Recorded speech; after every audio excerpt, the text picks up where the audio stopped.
Bienvenidos sean todos ustedes al capítulo número 7 de su podcast de Virus Imperial. Aunque queramos tapar el sol con un dedo, es bien sabido que la corrupción es el pan de cada día en México, y el tema de hoy hablaremos sobre alguien que yo podría considerar es el rey y la cara de la corrupción, y además el mayor ejemplo de un delincuente de cuello blanco. Hablaremos de Arturo Durazo Moreno, mejor conocido como el Negro Durazo. Nacido en Cumpas, Chihuahua, el 19 de octubre de 1918, Arturo nació en una cuna humilde y con grandes carencias. Debido a esto, su familia decidió emigrar junto con Arturo al Distrito Federal, ahora conocido como la Ciudad de México, en busca de una mejor vida. El Negro, como era conocido desde pequeño, vivió su infancia en la colonia Roma, donde conoció y entabló una estrecha amistad con José López Portillo, quien años después se convertiría en el presidente del país. La amistad entre estos dos personajes fue tan fuerte debido a que Arturo protegía y defendía a López Portillo de lo que ahora conocemos bullies, a cambio de que le ayudaran con tareas y le pasaran los exámenes, porque obviamente Arturo, como buen político, era pésimo para la escuela. Desde joven, el Negro Durazo tenía fama de ser violento, rudo y agresivo. Incluso siendo adolescente, fue guardaespaldas de algunos criminales de la época. Como un dato extra, algunos de sus amigos y conocidos decían que con Durazo tenían que estar siempre atentos, pues no se sabía en qué momento te iba a traicionar o pisotearte con tal de buscar su beneficio propio. En sus primeros años laborales, Arturo trabajó en Correos de México y también como empleado bancario, lugar donde vio grandes cantidades de dinero y se enamoró al instante de ello.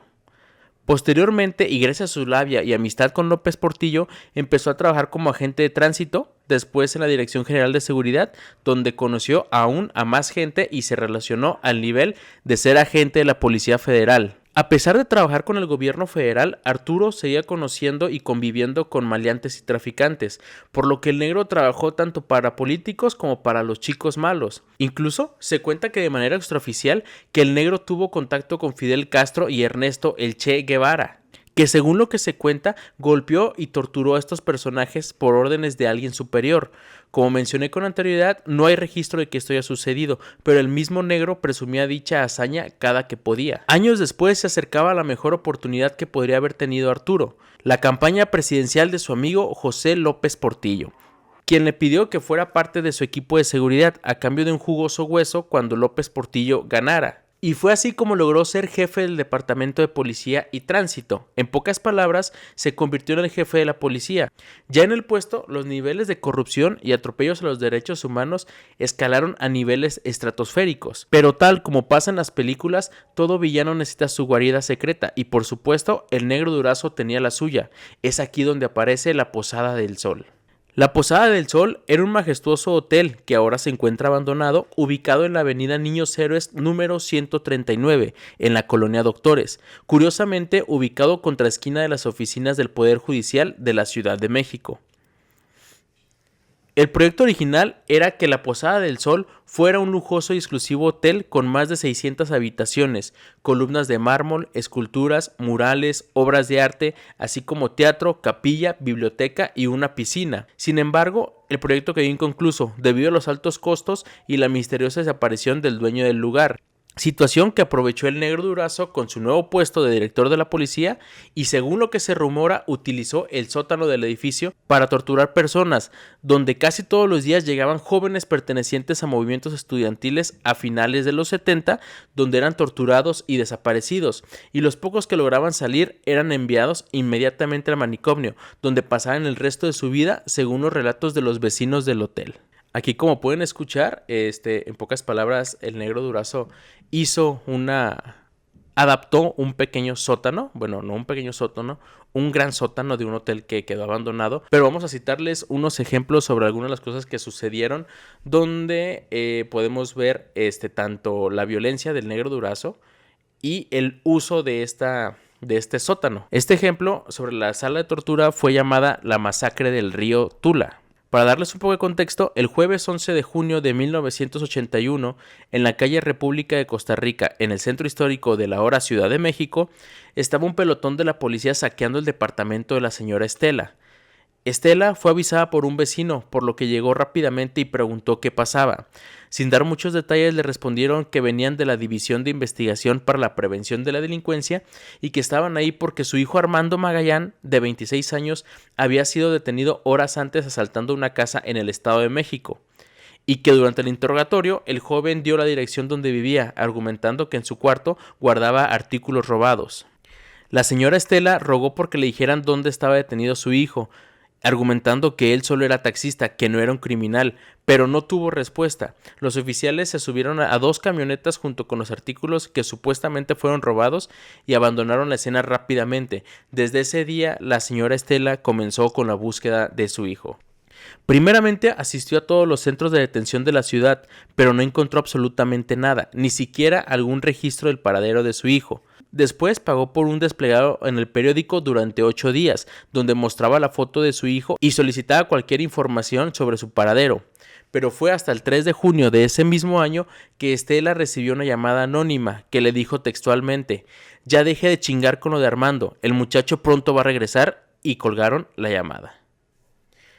6 meses después, el 15 de enero de 1982, todos los periódicos del país tenían la misma noticia en primera plana. 7 cuerpos encontrados en las orillas del río Tula, golpeados y mutilados, se leían los encabezados de los periódicos de esa mañana, y abajo la fotografía amarillista que mostraba los cuerpos mencionados en el titular.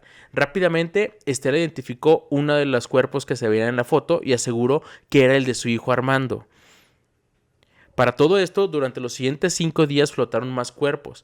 En un principio solo habían sido 7 cuerpos, pero al final dieron un total de 12 cuerpos mutilados y torturados.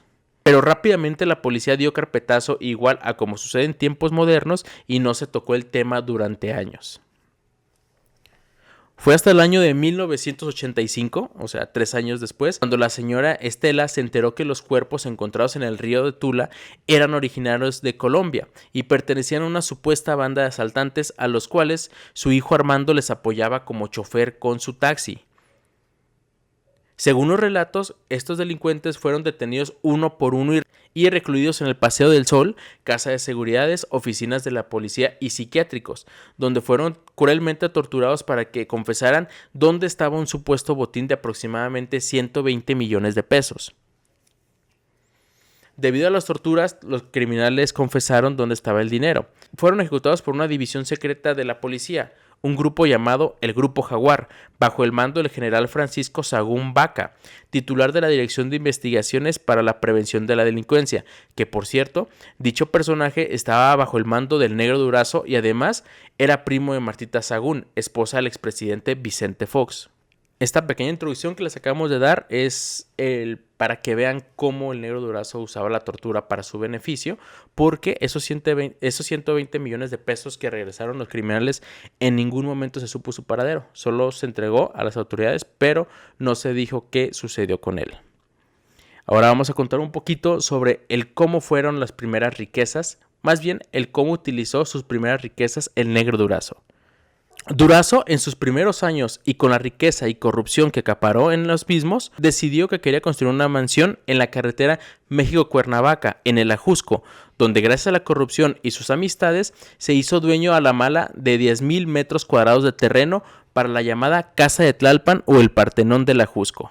El costo final de la propiedad fue de más de 700 millones de pesos, pero para que se den una idea, se estima que tan solo el enrejado de la propiedad costó 28 millones de pesos y la barda exterior cerca de los 100 millones de pesos.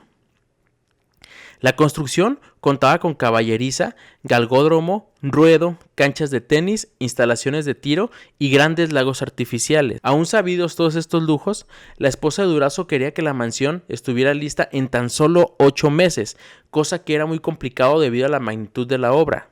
Arturo, seguro y confiado de su poder, le preguntó al arquitecto de obra que cuántos albañiles necesitaba para poder hacer la mansión en tan solo 8 meses. El arquitecto respondió que mínimo necesitaría 150 albañiles o 150 obreros. Rápidamente Durazo le respondió que al día siguiente tendría 650 policías de la Ciudad de México para que construyeran su casa. Así es, como lo están escuchando, el Negro Durazo utilizó a la policía de Ciudad de México, no para proteger la ciudadanía, para construir su mansión. Aunado a esto y debido a lo remoto de la ubicación de la mansión, el arquitecto le dijo a Durazo que iba a ser necesaria la construcción de una carretera para poder llevar todo el material necesario para la construcción, pero la esposa se negó, pues ella no quería una carretera, ya que su propiedad se llenaría de gente. Lo que ella quería era privacidad para disfrutar todos los millones que su esposo robaba día tras día. Y debido a esto, los 650 policías no solo fueron utilizados como chalanes y albañiles, sino también que se les puso a cargar todo el material desde pie de carretera hasta la ubicación del Partenón del Ajusco, que estamos hablando que los policías cargaban costales de cemento, tierra, arena, vigas, ladrillos y demás materiales durante casi 1 kilómetro varias veces al día. Aunado a esto, los policías debían llevar su propia comida y trabajaban hasta 12 horas diarias. Y si alguno de los oficiales se negaba, Durazo se encargaba de sembrarle cargos y delitos para darlos de baja a la institución o incluso meterlos a la cárcel y así arruinar su vida. Al terminar con esta mansión y con sed de más poder y riqueza, Durazo mandó a 150 policías a Ixtapas y Guatanejo, pero ahora con otro objetivo, que era construir una mansión, pero esta con el exclusivo fin para organizar fiestas.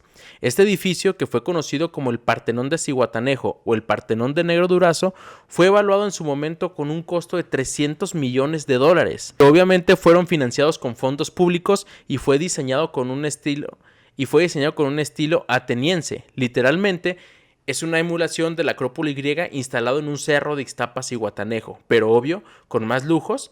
Y dichos lujos y propiedad estaban ubicados en un terreno de aproximadamente 20,000 metros cuadrados, que obviamente el Negro Durazo se expropió, no pagó predial ni nada absolutamente por esos terrenos. Al ingresar a dicha propiedad te recibe un enorme e impresionante portón de hierro forjado de unos 15 metros de altura, que asemeja a la puerta de entrada de la residencia oficial de Los Pinos, pero se comenta que dicha reja podría ser la misma que estuvo originalmente en el castillo de Chapultepec y que el Negro Durazo mandó a que retiraran para decorar su Partenón.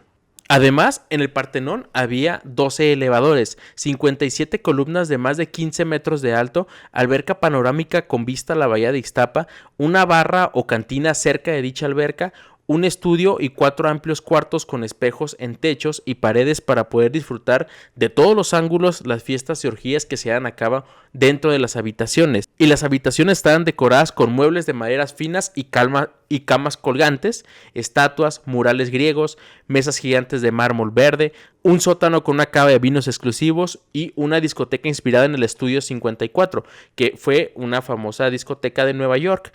Y el Negro Durazo construyó esta discoteca porque en unas vacaciones de su hijo en Nueva York quedó encantado con dicha discoteca, así que decidió recrearle la discoteca a su hijo para cumplir simplemente su gusto. Además, en la propiedad había un helipuerto que no fue concluido en su totalidad, pero dicho helipuerto se encontraba fuera de la propiedad, pero se conectaba con la misma por medio de un túnel. Incluso en la propiedad hay unas jaulas, donde se dice que el Negro Durazo tenía un león o un tigre como mascota, que se comenta que el Negro Durazo llegó a alimentar a dicho felino con alguno de sus enemigos o simplemente con gente que le estorbaba en su camino de corrupción. También se dice que en la propiedad hay varios túneles. Se presume que uno de ellos conecta hasta la carretera cercana en la playa, en caso de que le cayera a su esposa de sorpresa, palabras dichas por el mismo Negro Durazo. En este lugar se llevaron a cabo fiestas impresionantes, donde los invitados llegaban en helicóptero, pero no era cualquier helicóptero. El Negro utilizaba el helicóptero de la policía de la Ciudad de México para que sus invitados fueran a festejar en su Partenón. Y obvio, los meseros, cocineros y asistentes eran quienes creen, por supuesto, los policías de la Ciudad de México. A dichas fiestas acudían políticos, empresarios, mafiosos, sexoservidoras, había todo tipo de bebidas y obviamente drogas para consumo. Pero te has de preguntar cómo es que se hizo tan millonario. Pues para el Negro Durazo fue muy fácil, porque comenzó robando el dinero destinado para la gasolina de las patrullas. Vamos a dar un ejemplo. Si a cada patrulla le correspondían 30 litros al día de gasolina, Durazo ordenaba que solo se les despacharan 20 litros, y los litros faltantes se le daban a Durazo pero en efectivo. Además, impuso cuotas quincenales a los policías. Dichas cuotas se tenían que pagar en oro o dólares. Y estas cuotas era sencillo. para ver si el policía andaba a pie, andaba en moto o andaba en vehículo, si se le mandaba a una zona retirada, a una zona peligrosa, a una zona más exclusiva. Simplemente los policías pagaban para poder trabajar y un poco más de comodidades. Y además, en su nómina quincenal se les retenía parte de su sueldo sin razón alguna. Y por si hacía falta algo más, Durazo creó un grupo llamado La Cuarta Compañía, que estaba compuesto por presos del penal de Santa Marta, que eran sacados por los policías para que robaran carros, bancos y asaltaran por toda la ciudad, y después de cumplir con su jornada, los regresaban a prisión con una pequeña parte del botín, y la demás parte del botín era, por supuesto, para el negro Durazo. Un dato curioso es que Durazo puso a su cuñado Federico Garza Sáenz en la dirección administrativa de la institución para poder controlar todo el robo al erario público. Cabe hacer mención que era tanto el dinero que se desviaba que ni siquiera el mismo negro sabía la cantidad de dinero diaria que se robaba, por lo que su cuñado aprovechó para hacer su negocio y tomar dinero para su propio beneficio sin reportárselo al negro. Cuando el negro se enteró, despidió a su cuñado, que cabe hacer mención que con el dinero que se robó de poco a poco se compró una isla completa en Ixtapa, así que imagínense la cantidad de dinero que se robaban, para que con lo que ahora conocemos como robo hormiga te puedas comprar una isla. Pero todo tiene que terminar, y el fin se acercaba para el negro Durazo. Cuando el gobierno de López Portillo estaba a punto de terminar, el negro Durazo repartió sus riquezas en Japón, Canadá y Estados Unidos, y junto con su familia huyeron del país. Cuando terminó el gobierno de López Portillo se reabrió el caso que les mencioné con anterioridad, la masacre del río Tula, por lo que primeramente detuvieron a 26 ex policías y los hicieron testificar en contra del negro Durazo, donde oficialmente ya existía una orden de aprehensión. Además, la Interpol giró una orden de aprehensión más, no solo por la masacre, sino también por narcotráfico internacional y tráfico de armas para el negro Durazo. Su esposa, que huyó a Canadá, fue expulsada y se refugió en Los Ángeles, Estados Unidos, donde testificó que su esposo estaba en París junto con López Portillo, pero que no estaba huyendo, que simplemente estaba de vacaciones, que el negro no tenía razones para huir del país. El 30 de junio de 1984, el negro Durazo fue detenido en Puerto Rico por agentes del FBI. El gobierno mexicano pidió inmediatamente su extradición, pero el gobierno estadounidense se la negó y guardó la ubicación del negro Durazo por un tiempo, todo esto con el fin de evitar un posible atentado hacia Durazo, debido a toda la información que tenía y podía utilizar. Se dice que el negro se encargó de proteger a López Portillo ante el gobierno estadounidense. Pues seamos honestos, el negro Durazo no hubiera tenido tanto poder y tanta riqueza si no hubiera sido gracias al apoyo de López Portillo. Tras la detención del negro Durazo se destapó toda una cloaca. Giraron una orden de aprehensión contra Sagún Vaca, que fue uno de los responsables de la masacre del río Tula. Vaca huyó del país y se perdió todo rastro de él, y no fue hasta septiembre de 1984 que se anunció la muerte del político, pero dicha información nunca se confirmó, así que no sabemos si en verdad murió o sigue vivo. En 1986, Durazo fue extraditado a México por los delitos de fraude y acopio de armas.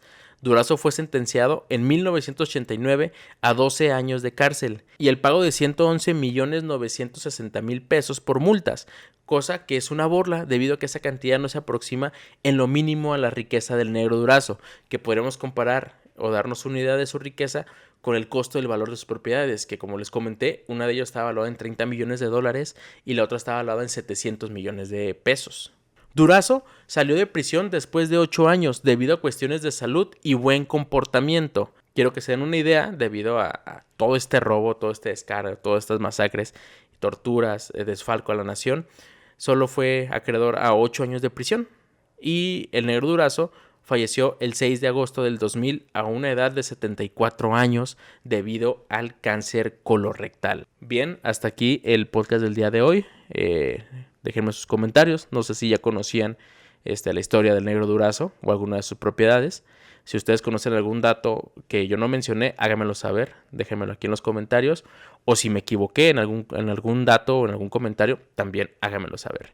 Y bueno, pues hasta aquí el podcast del día de hoy. Nos estamos viendo en un nuevo capítulo. Saludos.